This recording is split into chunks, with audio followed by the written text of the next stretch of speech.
कि प्रजापति दक्ष भगवान विष्णु का परम भक्त वैष्णव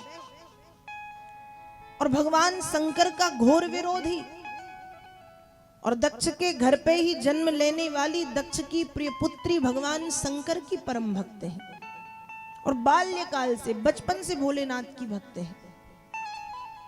जिस उम्र में बच्चे खेलते कूदते हैं, जिस उम्र में बच्चे खाते पीते दौड़ते हैं, पढ़ते लिखते हैं, उस छोटी सी अवस्था में, उस छोटी सी उम्र में सती का मन भगवान शंकर की ओर आकर्षित हुआ है। और सती ब्रह्म मुहूर्त में उठ करके गंगा जी के तट पे पहुंचती हैं। प्रतिदिन भगवान का पार्थिव पूजन, मिट्टी की मूर्ति बना के उसका पूजन करती हैं, पंचोपचार से, कभी षोडशोपचार से। भोलेनाथ को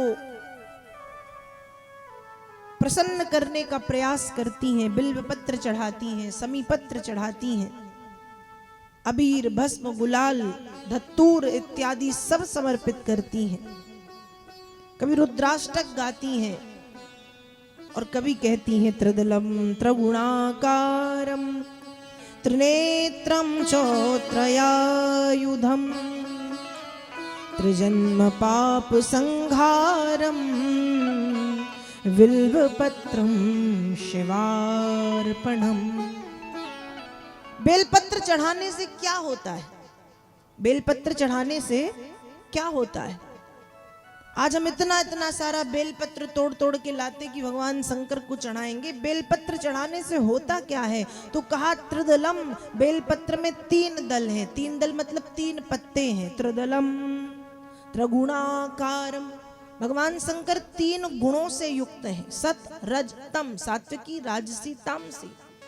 त्रिनेत्रम, भोलेनाथ के 3 नेत्र हैं। त्रिआयुधम, भोलेनाथ 3 फणों वाला आयुध अर्थात त्रिशूल धारण करते हैं। और ऐसे महादेव को बिल्व पत्र जब समर्पित किया जाता है, श्रद्धा के साथ एक बेलपत्र भी जब चढ़ाया जाता है, तो त्रिजन्म पाप संहारम बिल्व पत्रम शिवार्पणम, व्यक्ति के 3 जन्म के पाप जल करके राख बन जाते हैं। भगवान शंकर को बेलपत्र चढ़ाती थी, बिल्व पत्र समर्पित करती थी, बेलपत्र चढ़ाती, समी पत्र चढ़ाती, धतूर चढ़ाती, सब समर्पित करती, प्रार्थना करती हैं, पूजन करती हैं। रत्नई कल्पित मासनम हिम जलई स्नानम च देव्यांबरम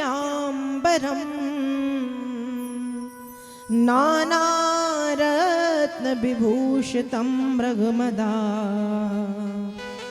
मोदांकितं चंदनम जाति चंपक बिल्व पत्र रचितम पुष्पम च धूपम तथा दीपम देव दयानिधे पशुपते रत्कल्पितम गृहीहता। बेलपत्र, समीपत्र, धतूर सब समर्पित करती हैं, पूजन करती हैं, रुद्राष्टक कहती हैं, कभी कोई स्तोत्र, कभी कोई स्तोत्र कह के, कभी भजन गा के, कभी स्तुति श्लोक गा करके भगवान शंकर को प्रसन्न करने का प्रयास करती हैं सती। और सच्चे प्रेम की पिपासा प्रतिक्षण बढ़ती ही गई, बढ़ती ही गई। ध्यान रखिएगा, जो वास्तव में सच्चा प्रेम है वो हर परिस्थिति में बढ़ता है, घटता नहीं है। जो समय के साथ घट जाए, कम हो जाए, समाप्त हो जाए, वो फिर प्रेम नहीं होता। वो आकर्षण हो सकता है, वो वासना हो सकती, लेकिन जो प्रेम है वो हर परिस्थिति में प्रतिक्षण प्रतिपल निरंतर बढ़ता है। तो सच्चे प्रेम की पिपासा प्रतिक्षण बढ़ती गई, बढ़ती गई, बढ़ती गई, बढ़ती गई। सती का प्रेम, सती का समर्पण भगवान शंकर के प्रति बढ़ता गया, बढ़ता गया। निरंतर दिन रात सती भगवान शंकर के नाम में डूबी रहती हैं, निरंतर भोलेनाथ का ध्यान करती हैं, भगवान शंकर के पूजन पाठ में लगी रहती हैं। एक समय की बात है, सती ने भगवान शंकर को प्रसन्न करने के लिए कठोर तप किया। और जब सती ने भगवान शंकर को प्रसन्न करने के लिए कठोर तप किया, भोलेनाथ प्रसन्न हो गए। प्रसन्न हुए तो प्रकट हो गए, और प्रसन्न होकर के जब भोलेनाथ सती के सामने प्रकट हुए और सती ने जब अपने स्वामी को अपने सम्मुख देखा तो सती का सिर लज्जा से नीचे झुक गया और सती के नेत्रों से इतने आंसू गिरे कि सती के आंसुओं से भगवान शंकर के पैर पखर गए, धुल गए। भगवान शंकर ने सती को अपने दोनों हाथों से उठा के खड़ा किया और दोनों हाथों से उठा करके खड़ा करके भगवान शंकर पूछ रहे हैं कि हे देवी, आपने अपने कोमलांगों को, आपने अपने इस कोमल शरीर को कठोर तप करके क्यों जलाया? आप क्या चाहती हो? आपकी चाह, आपकी अभिलाषा, आपकी इच्छा क्या है? सती का सिर झुका हुआ है। सती कहती है कि मन में सोच रही हैं कि प्रभु, मेरी चाह, मेरी इच्छा, मेरी अभिलाषा, मेरा मन क्या कह रहा है वो आपको पता है, मुझे बताने की जरूरत नहीं है। भोलेनाथ जानते तो हैं, लेकिन वो सती के मुख से सुनना चाह रहे हैं। लेकिन जब सती ने एक शब्द भी नहीं कहा तो स्वयं भगवान शंकर दोनों हाथ जोड़ करके सती से कहते हैं कि हे देवी, आप मेरी पत्नी बनकर के मुझ पर कृपा करें।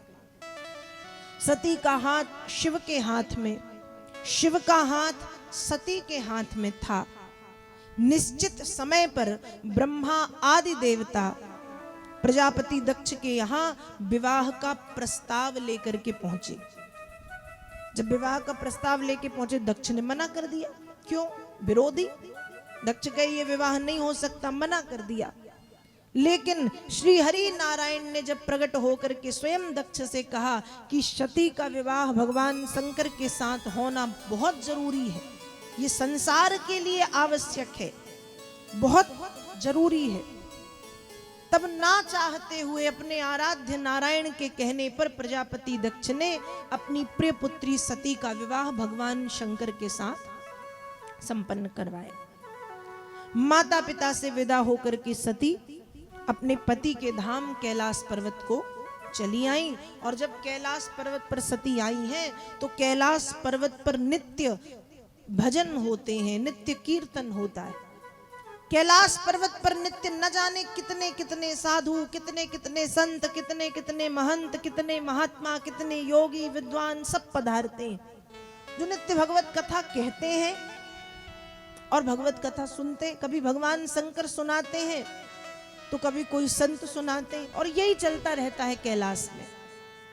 इसलिए कैलाश को कहा गया कि परम रम्य गिरिवर कैलाश। कैलाश पर्वत परम रम्य है।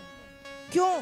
कैलाश पर्वत के ऊपर कभी विवाद नहीं हुआ है, हमेशा संवाद हुआ है। क्या हुआ है? संवाद। तो कैलाश पर्वत पर नित्य कथाएं होती हैं, भजन होते हैं, कीर्तन होता है, एक भक्तिमय वातावरण है। और धीरे धीरे धीरे धीरे सती का भी मन वहां पर लगने लगा।